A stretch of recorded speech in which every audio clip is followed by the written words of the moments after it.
Some of you are exhausted not because you are wrong, but because you keep trying to make the wrong people see correctly. You keep explaining, clarifying, defending, rewording, adding context, softening your tone, lengthening your message, rehearsing your intentions, editing yourself into smaller and smaller pieces, hoping that this time they will finally understand what you meant. And still, somehow, the conversation ends the same way. You feel drained, misread, pulled out of your center, stuck in a courtroom you never agreed to enter, trying to prove the innocence of a heart that was never guilty in the first place. Because the truth is, some people do not misunderstand you accidentally. Some people misunderstand you strategically. They do not want clarity. They want access. Access to your energy, access to your attention, access to your nervous system, access to the version of you that gets emotionally hooked every time your name, your motives, or your character get distorted. And every time you rush to explain yourself to someone committed to not hearing you, you hand them your power in pieces. You hand them your peace. You hand them your focus. You hand them your time. You hand them your authority. But real authority does not chase agreement. Real authority does not bleed itself dry trying to be interpreted correctly by people who profit from confusion. Real authority knows when words are wisdom and when words are waste. So today, we are going to talk about strategic silence. Not passive aggression, not avoidance, not emotional shutdown, not becoming cold or arrogant or unreachable. We are talking about the kind of silence that comes from self-respect. The kind of silence that refuses to perform for manipulation. The kind of silence that understands that not every accusation deserves a rebuttal. Not every misunderstanding deserves a paragraph. Not every opinion deserves your nervous system. Because some of you have been living as your own defense attorney for far too long. Explaining your boundaries. Explaining your healing, explaining your standards, explaining your no, explaining your distance, explaining your growth, explaining why you changed after pain taught you what it needed to teach. And all that over-explaining has not made you more understood. It has just made you more tired. So let this be the moment you stop confusing explanation with power. Because there is a kind of strength that says what needs to be said. And there is a deeper kind of strength that knows when saying less protects more. You do not have to translate yourself for people devoted to twisting your language. You do not have to keep entering battles where the verdict was decided before you spoke. You do not have to keep spending sacred energy trying to rescue your image in the minds of people who need you misread in order to remain comfortable. Some conversations are not bridges, they are traps. And once you see that, silence stops feeling weak. It starts feeling holy. If God has been shielding you, type 777 in the comments, like this video, and subscribe to this channel. Let us begin with the exhaustion of defending yourself, because this is how many people lose enormous amounts of life force without even realizing it. Not through open war, through repeated self-justification, through the text you rewrite 6 times, the conversation you replay in the shower. The imaginary speech you give in your head while driving, cooking, folding clothes, trying to sleep. The paragraph you draft and never send. The paragraph you do send, only to realize halfway through that the other person is not actually listening. They are waiting. Waiting for the next sentence they can twist. Waiting for the opening where your over-explanation becomes more material to work with. So let me ask you something. How many invisible arguments have you had today? How many times did you explain yourself in your head to someone who was not even in the room? How many minutes of your piece was spent trying to perfect language for a person who was already proven they do not handle language honestly? How often do you leave one conversation and then keep living inside it for hours because your spirit cannot rest until you feel properly understood? That pattern is more expensive than most people know. Because over-explaining is not just a communication habit. It is often a trauma response. It is what happens when your nervous system learns that being misunderstood is dangerous. That conflict must be managed quickly. That disapproval must be softened. That tension must be repaired. That if someone sees you incorrectly, you must work immediately to restore the picture before something bad happens. Maybe that comes from childhood. Maybe you were raised around people who made you prove your heart. Maybe your intentions were often questioned. Maybe your tone mattered more than your pain. Maybe honesty was not enough. You had to package it carefully, repeatedly, perfectly, just to be treated fairly. So now, as an adult, you feel almost physically compelled to explain. Not because every explanation is wise, because your body remembers what it cost to leave things unresolved. That matters. Because until you understand why you are so driven to defend yourself, you will keep calling it communication when it is actually survival. And survival does not always know when the danger is gone. So you end up over-functioning in conversations where the healthiest move would have been restraint. You keep giving one more sentence, one more clarification, one more example, one more piece of your inner world, hoping to land in mutual understanding. But mutual understanding requires mutual willingness. And that is where many people get trapped. They assume that if they can just explain clearly enough, calmly enough, gently enough, intelligently enough, honestly enough, then the other person will finally get it. But some people do get it. They just do not want it. That is the twist. Their misunderstanding is not always an accident. Sometimes it is a choice to stay offended because offense gives them leverage, a choice to stay confused because confusion keeps you talking, a choice to keep misreading you because if they actually admitted what you meant, they would lose the ability to control the narrative, a choice to stay in distortion because distortion serves them. This is hard for good-hearted people to accept. Because if you are sincere, you tend to assume sincerity in others. If you seek truth, you tend to assume other people do too. If you would want clarification, you assume they do as well. But not everyone comes to a conversation for resolution. Some come for position.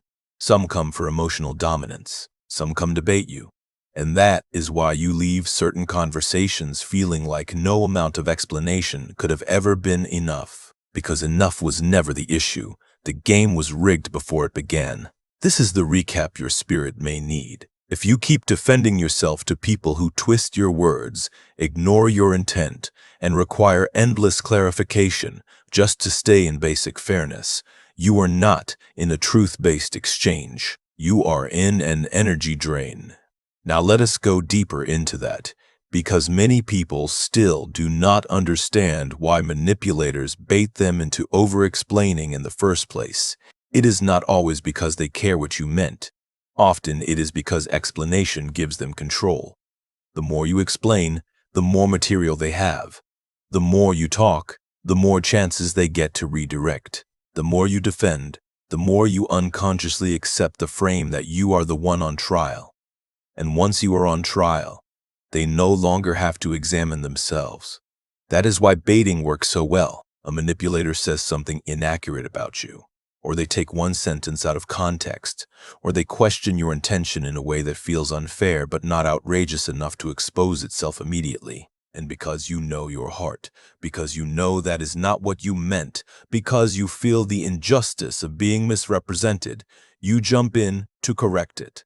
That is the hook. The moment you get emotionally recruited into proving your innocence, the dynamic shifts in their favor. Now they are the judge. You are the defendant. Now they ask the questions. You scramble for clarity. Now they control the pace. You react to the distortion. Now the conversation is no longer about the original issue. It is about whether they will grant you the dignity of being understood. And some of you have lived in that trap so long that it feels normal. You explain your boundaries to people who benefit from you having none. You explain your distance to people who are careless with your closeness.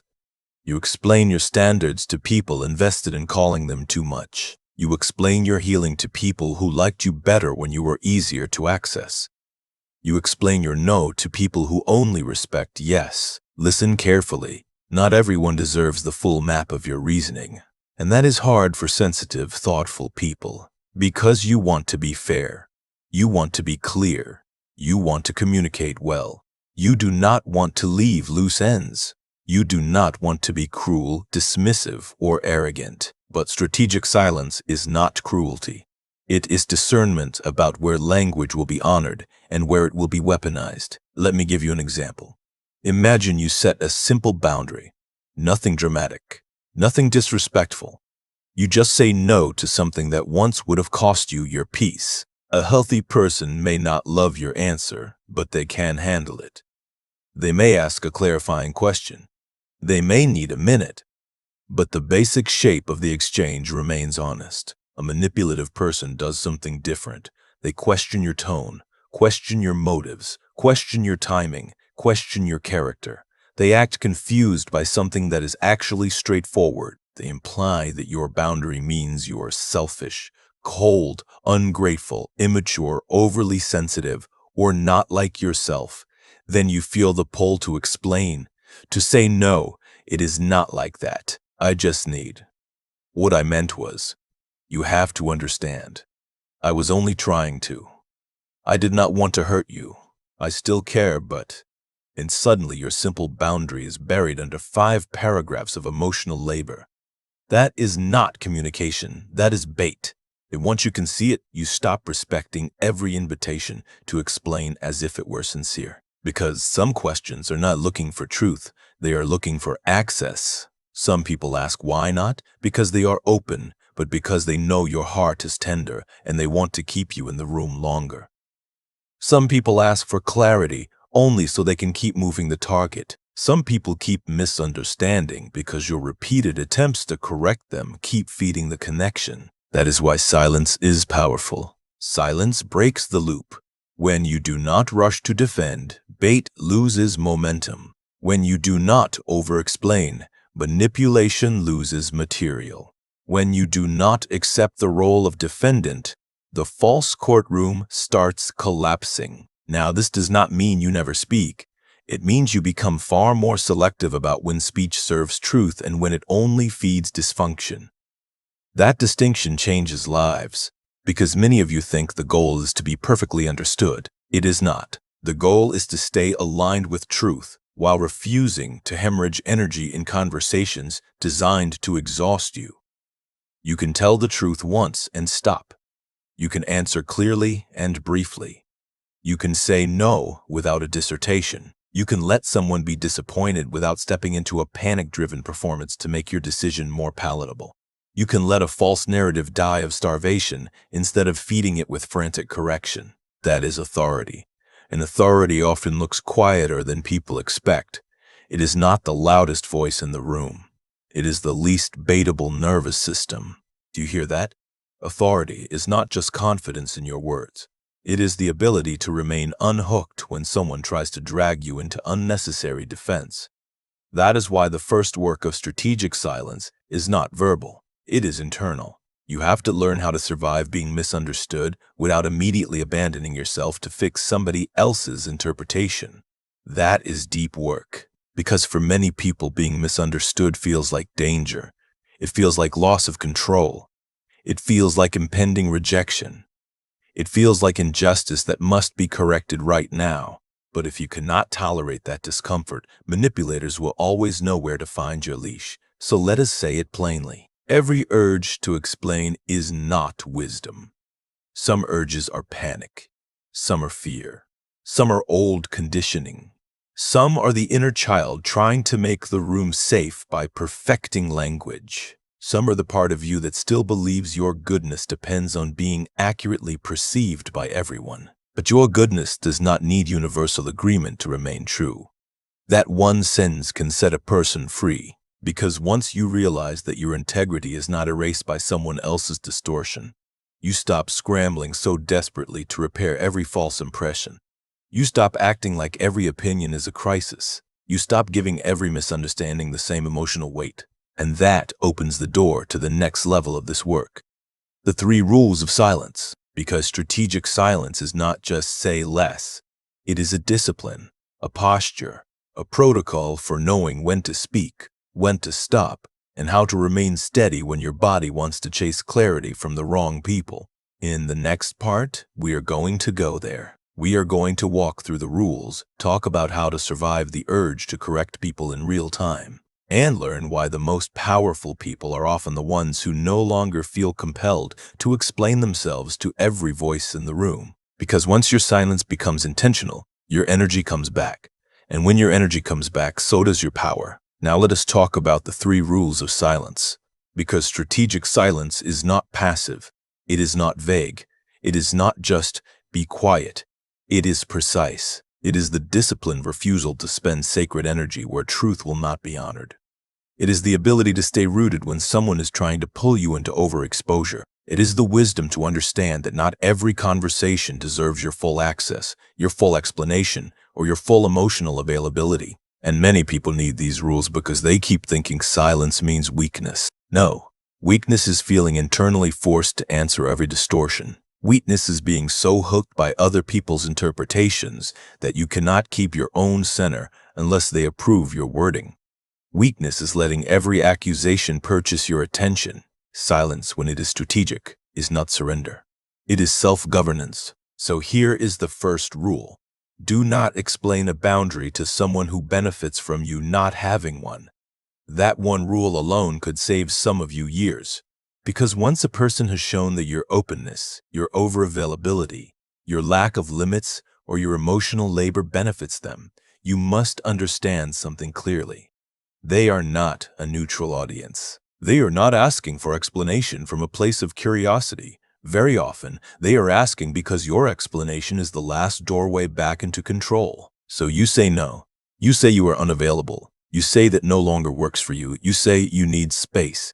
You say you cannot continue something the way it has been, and immediately the pressure begins. Why?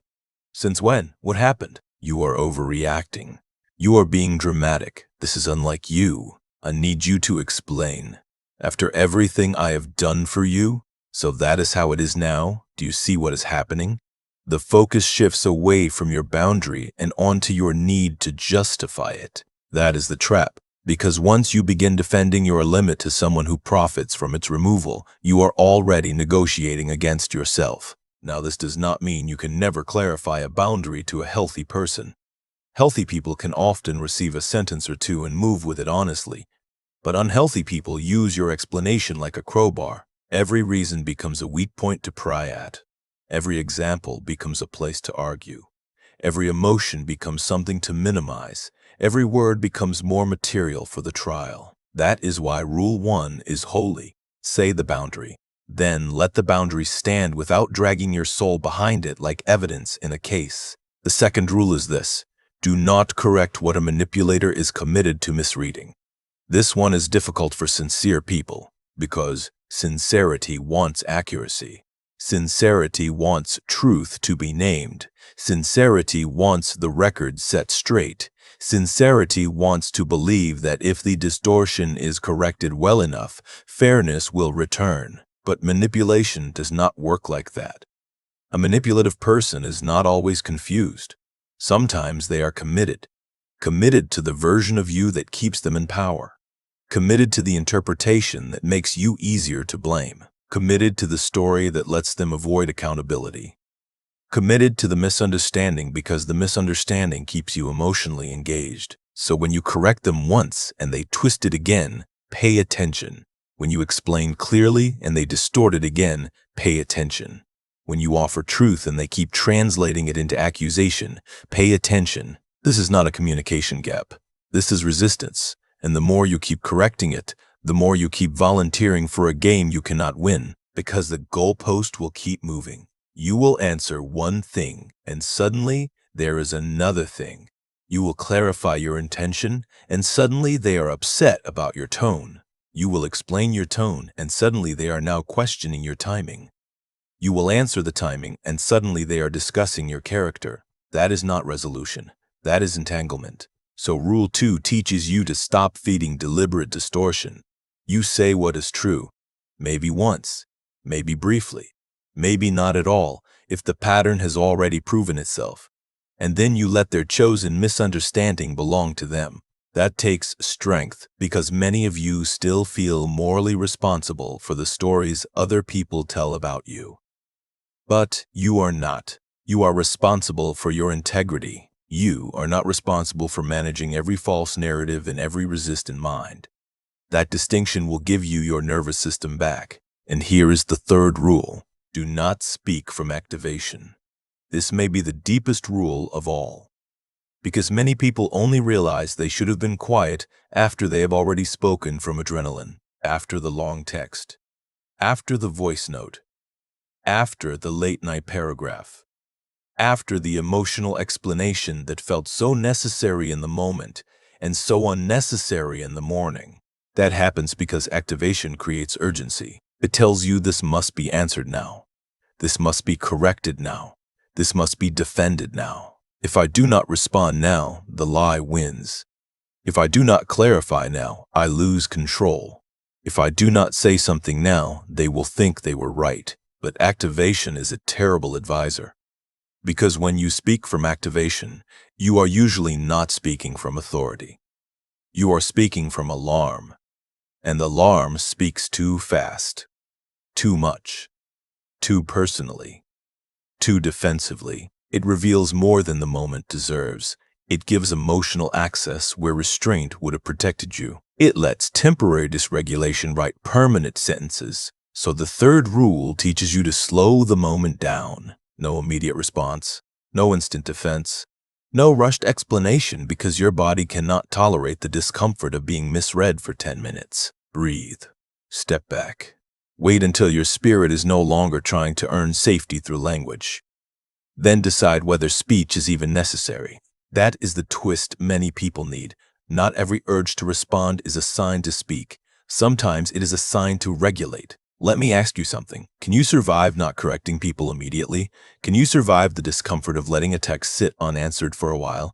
Can you survive the feeling of being temporarily misread without rushing in to rescue your image? Can you survive someone's disappointment without turning yourself inside out to reduce it? Can you survive silence long enough to hear whether truth is actually asking for words or whether fear is just asking for relief? That question matters because your capacity to hold silence will determine how much power you keep. People with weak silence muscles are easy to bait, easy to rush, easy to manipulate, easy to exhaust, but people who can stay with their own discomfort without immediately spilling all their reasoning become much harder to control. That is the recap. Do not explain a boundary to someone who benefits from you having none. Do not correct what a manipulator is committed to misreading. Do not speak from activation. Those are the 3 rules. And now we have to talk about what happens in the moment when you want to break them, because that moment is real. The surge is real. The urge is real. The pull to send the paragraph, prove the point, restore the picture, and win back your innocence is very real. So how do you survive the urge to correct? First, you name what is happening. Not, I need to explain myself, but I feel hooked right now. That language matters. Because the moment you call it a need, you automatically obey it. But when you call it what it often is, a hook, you create a little distance. You recognize that your body is reacting. Your nervous system is activated. An old pattern is rising.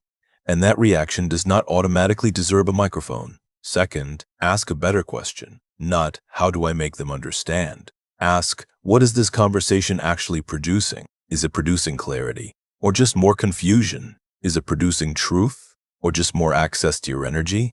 Is it producing repair? Or just another round of emotional labor from you? This question can save you in real time. Because once you see that the exchange is producing nothing wholly, silence becomes easier to choose. Third, shorten everything. When you are tempted to explain in 6 sentences, use 1. When you are tempted to justify, simply state. When you are tempted to despise, D. When you are tempted to defend, simply decline. When you are tempted to make it emotionally palatable, let it be clean instead. I said what I needed to say. That doesn't work for me. I'm not discussing this further. You're entitled to your view. I won't be continuing this conversation. Some of you need to feel how powerful that is, not because these phrases are magical, because they refuse the old courtroom. They do not volunteer extra evidence. They do not beg for favorable interpretation. They do not keep your heart on the witness stand. Fourth, move your body before you move your mouth. Walk. Drink water. Leave the phone in another room. Pray. Breathe until the heat drops. Write the full response in your notes if you must, but do not send it while your body is still trying to escape discomfort through explanation. This is practical, but it is spiritual too. Because many people mistake immediacy for honesty. But immediacy is often just unprocessed activation looking for release. And release is not the same thing as wisdom. Fifth, let yourself be misunderstood without making it mean you have disappeared. This one is deep, because for some of you, being misunderstood feels like erasure. It feels like your truth no longer exists unless the other person validates it. It feels like being unseen in a way that your body still associates with pain, danger, or abandonment. But your truth does not stop being true because someone mishandles it. Your boundary does not stop being valid because someone calls it selfish.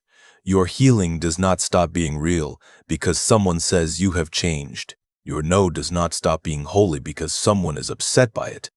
Your intention does not stop being clean because someone insists on a darker version. Let them misunderstand, not because misunderstanding is pleasant, because your integrity cannot stay hostage to other people's refusal. That is the example some of you need. Imagine you receive a text loaded with accusation. Not a direct explosion, something subtler.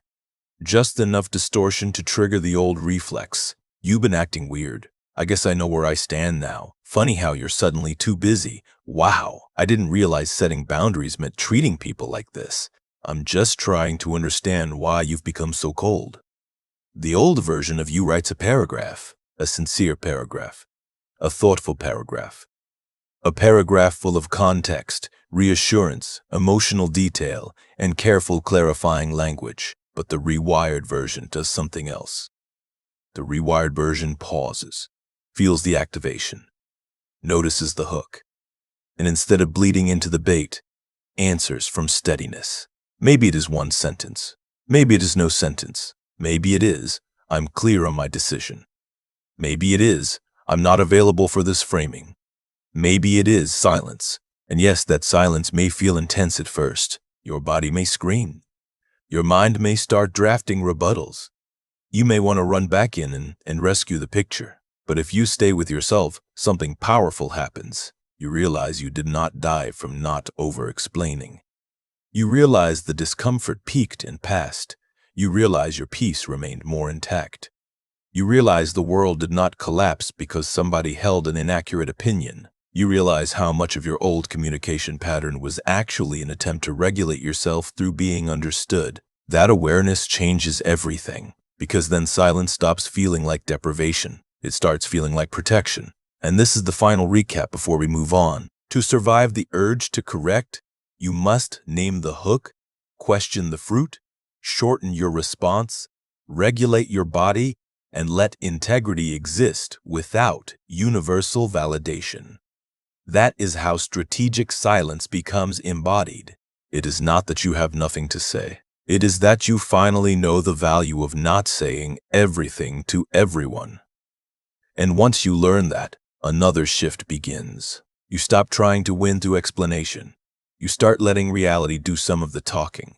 You start understanding that results can answer what arguments never will. You start discovering how much mental bandwidth returns when you are no longer spending whole afternoons in imaginary courtrooms defending yourself to resistant minds. That is where we are going next, because in the final part, we are going to talk about letting your results speak, reclaiming the energy you used to waste on defense, and becoming the kind of person whose peace is no longer available for cross-examination. Every time someone chooses not to understand, that is when silence becomes more than a tactic. It becomes a new atmosphere around your life. Now let us talk about letting your results speak. Because this is where strategic silence becomes power, not just restraint. Many people think silence is only about what you do not say. But the deeper truth is that silence creates room for something else to speak louder. Your consistency, your boundaries, your calm, your changed behavior, your absence from old dynamics, your refusal to keep defending what time will eventually reveal anyway. That is what many people do not understand. Not every false narrative has to be dismantled in words. Some lies die because your life no longer cooperates with them. Someone says you are unstable, but your life grows steadier. Someone says you are selfish, but your peace starts feeding healthier relationships. Someone says you are cold, but really you just stopped forming access for people who mistook your availability for entitlement. Someone says you have changed, and yes, you have, because pain taught you what blind loyalty would not. You do not have to turn every accusation into a public hearing. Sometimes the cleanest answer is the life you build after the accusation. That is the twist. Your results will say what your explanations never could. Because explanations can be argued with, results are harder to debate. You can explain your boundary for 30 minutes, and someone committed to offense will still call it rejection. Or you can hold the boundary, let time pass, let your nervous system recover, let your life get cleaner, and eventually, the fruit speaks for itself. You can explain why you stepped back from a draining relationship and they may still call you distant. Or you can step back, heal, become less confused, more honest, more alive, more rooted, and let the contrast reveal what the relationship was costing you all along. You can explain why you no longer tolerate chaos, or you can stop participating in it and let your peace become your argument. That is authority. Authority does not need to keep saying, "I am right." Authority becomes so congruent that truth starts echoing through outcomes. And let me ask you something.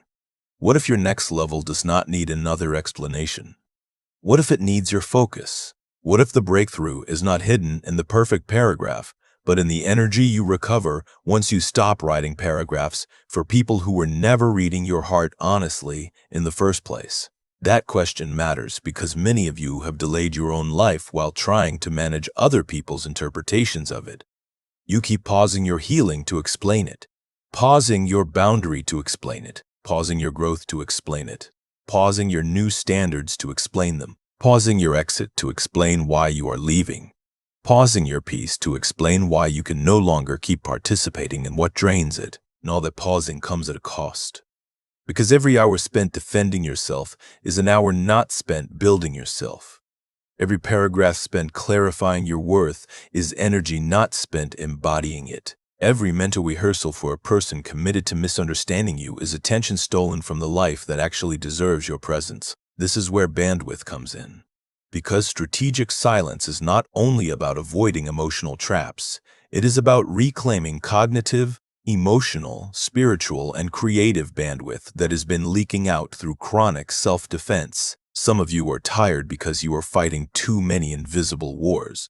Not just the visible conversations, the hidden ones, the arguments in your head, the imaginary rebuttals, the endless review of old texts, the mental cross-examinations, the inner rehearsals of what you should have said, what you might still say, what you need them to understand, what you cannot believe they think about you. That is a bandwidth issue. Your soul is crowded. Your mind is overoccupied. Your creativity is interrupted. Your peace is fragmented. Your body is trying to rest while your thoughts are still standing in court. And when that becomes normal, you do not even realize how much life force you are losing. So let this land clearly. Every conversation you refuse to overfeed returns something to you. It returns time. It returns clarity.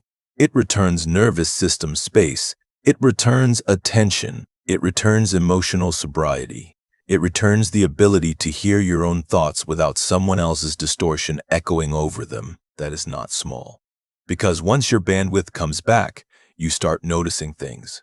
You notice how many decisions got delayed because you were too busy defending old ones. You notice how much beauty you missed while mentally arguing with people who were not even there. You notice how much cleaner your body feels when you stop drafting speeches for people who have already shown you their posture. You notice that peace is not only the absence of drama, it is the absence of unnecessary self-justification. This is the recap your spirit may need. When you stop over-explaining, you do not become voiceless. You become available again. Available for your own life. Available for wisdom. Available for rest. Available for meaningful work. Available for clean relationships that do not require a courtroom. And let me give you an example. Imagine someone who used to spend whole nights defending themselves. Maybe after every hard interaction, they would spiral. Draft the text. Delete the text. Rewrite the text. Send the text. Then stare at the phone, waiting. If no response came, the anxiety grew. If a cold response came, they explained more. If they got attacked again, they worked harder to sound calm, fair, sincere, reasonable. And the pattern repeated for years. Now imagine that person learning strategic silence, not overnight becoming unaffected, but beginning to notice the hook, beginning to recognize the bait, beginning to understand that their old habit of explaining was not producing clarity. It was producing depletion. So the next time the text comes, they pause, they breathe, they feel the old urgency, but they do not obey it immediately. They ask, "What am I trying to get from this response? Is this person truly confused, or are they trying to pull me into defense? Will more language produce more truth, or more access to my energy?" And maybe, for the first time, they do not send the paragraph. Maybe they send one sentence. Maybe they send nothing.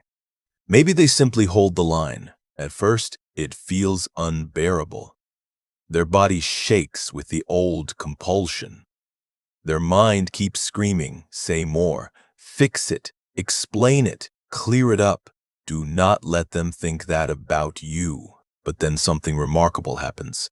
Morning comes, and they still exist. The discomfort passes. The world did not end. Their integrity remained, and for the first time in a long time, they realize how much energy they used to lose trying to control other people's chosen interpretations. That is the beginning of freedom, because once you taste how much peace lives on the other side of not over-explaining, it becomes harder to volunteer yourself for old courtrooms. And now let us go deeper. Some of you are still afraid that if you stop explaining, people will think badly of you. Maybe they will. Some people will think badly of you no matter how beautifully you speak. Some will think badly of you because your boundary inconveniences them. Some will think badly of you because your growth exposes them.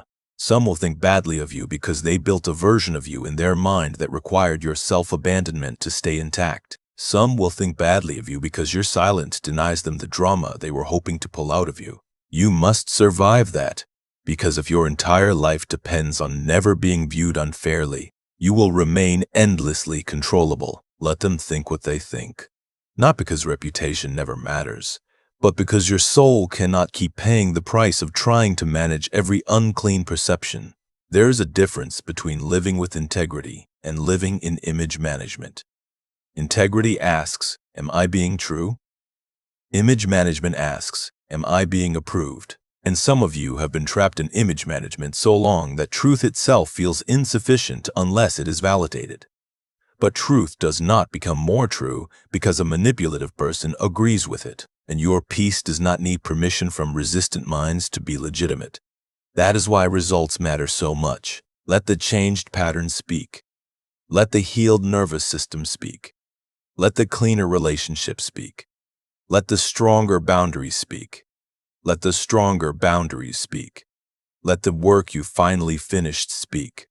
Let the peace you finally protected speak. Let the life that got more coherent after you stopped defending yourself speak. Because the people who are committed to truth will notice the fruit, and the people who are committed to distortion would never have been satisfied anyway. That realization will save you years. So here is the final movement. Reclaiming bandwidth is not just about getting rid of exhausting conversations. It is about becoming the kind of person who no longer lives on emotional standby for every misunderstanding. That means fewer internal arguments, fewer imaginary speeches, fewer midnight explanations, fewer attempts to control perception through overexposure, fewer moments where someone else's framing gets to hijack your whole day. And with that recovered bandwidth, you can finally do the things that actually matter. You can create, rest, think clearly, pray honestly, make wise decisions, build what you keep postponing, love the people who are actually safe, hear your own voice again, discern what is next instead of constantly revisiting what someone got wrong last week. That is the life on the other side of strategic silence. Not a colder life, a cleaner one. Not a hidden life, a protected one. Not a disconnected life, a more discerning one. And let me say this to the person who still feels bad for not explaining more. You are not cruel because you stop giving endless access to your reasoning. You are not arrogant because you no longer write essays for people who question your character in bad faith. You are not immature because you stopped participating in circular conversations. You are not weak because your silence shakes at first. You are learning a new form of self-respect. And self-respect often feels unfamiliar to people who were trained to prove, appease, soften, and over-justify. That does not mean it is wrong. It means your nervous system is meeting a new standard. So here is the final recap. First, over-explaining is often a defense pattern, not actual power. Second, manipulators bait explanation because explanation gives them material and control. Third, the rules are simple. Do not explain boundaries to people who benefit from you having none. Do not correct what is committed to misreading you, and do not speak from activation. Fourth, silence is how you survive the hook and stop feeding false courtrooms. Fifth, results will answer what arguments cannot. And finally, every unnecessary defense you stop making returns bandwidth to the life you were actually meant to live. That is the protocol in one living sentence. Say what is true when truth is needed, but never again spend your peace trying to make committed distortion behave like honest misunderstanding. Now let this become activation. I want you to notice where your energy is leaking through explanation. Notice the person. Notice the pattern. Notice the conversation that always leaves you smaller, more tired, more entangled than before. Notice where you keep trying to purchase fairness with paragraphs. Notice where your body still believes that if you explain beautifully enough, you can finally earn a safe interpretation. Then stop, not forever from all speech, but stop feeding that pattern. Say less, wait longer. Let the discomfort rise without obeying it. Let someone be disappointed without turning it into your emergency. Let someone tell themselves a story without rushing to write an entire counterdocument. Let your no be enough. Let your absence speak.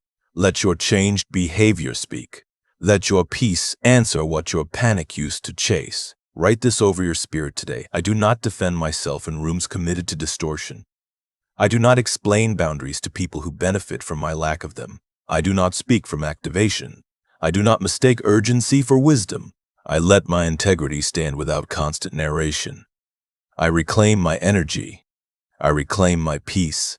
I reclaim the bandwidth I used to spend surviving other people's chosen misunderstandings.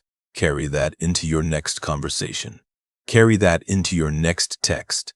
Carry that into the moment your fingers want to type one more paragraph. Carry that into the silence that first feels unbearable and then begins to feel like freedom, because your power was never in the perfect explanation.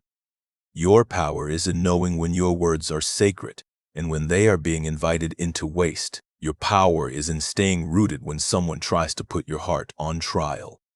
Your power is in letting truth remain true even when somebody refuses it. Your power is in becoming so internally governed that not every opinion gets to summon your defense. So let this be the day you stop explaining yourself to people committed to misunderstanding you.